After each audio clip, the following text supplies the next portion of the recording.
I'm gonna go right to Chaz first, because I think everyone's thinking this.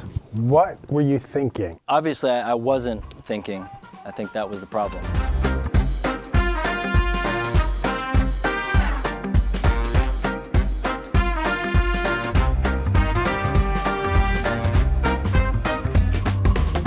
This is your red pill or blue pill moment, my friend. You're either in or you're out.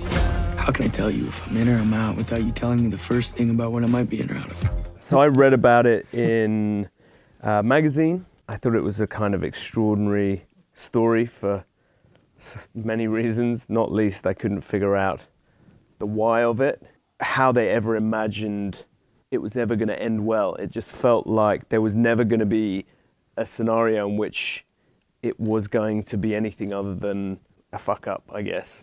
This would be something dangerous and very exciting. I was interested enough to want to reach out to these guys, and we began this sort of quite unusual pen pal correspondence. It was hard for me to trust, a filmmaker's vision. We first met while I was still in prison, and then I met with Bart and his production team multiple times over the years.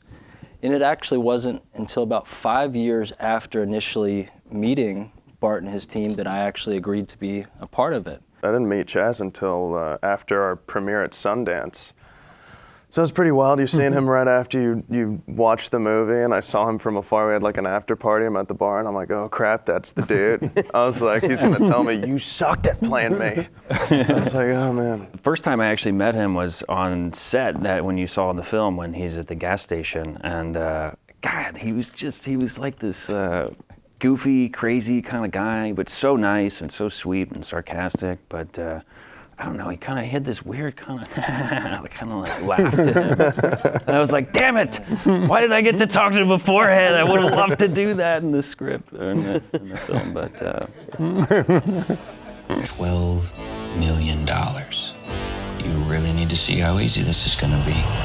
Oh, you know this from all your previous heists? Once I got the script, it was the first I'd ever heard of this happening, which was wild to me. And the script does the same exact thing as it does just watching the movie, which I feel like it grabs hold of you, and it doesn't let up, and it keeps you on the edge of your seat. And you want to see how it finishes, and that's exactly how the script made me feel. And the whole thing was, we wanted to get away. We wanted to succeed and go to the Bahamas on a catamaran. So we wanted them to get away with it, but obviously didn't want them to hurt and out.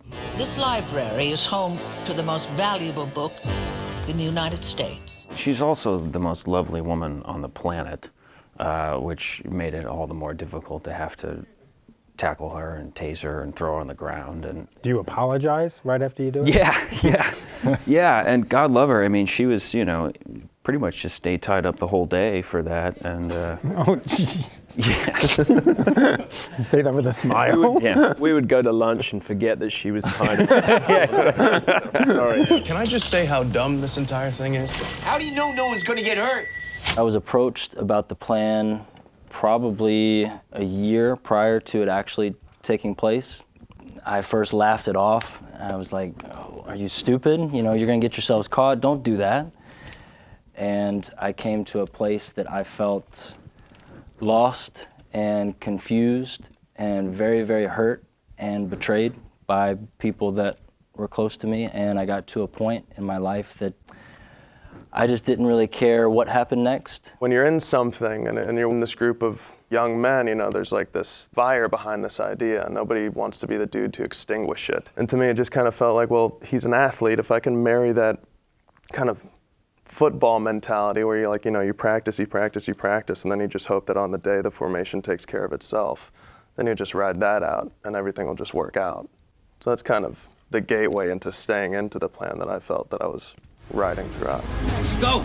Come on! You guys are sending us to jail, you idiots! I honestly feel like it's truly been like a lifetime ago. That's now been 6.5 years I've been removed from even my time in prison. So I've definitely moved forward with my life, but actually watching it was, and still is, it's surreal. It's a bizarre experience.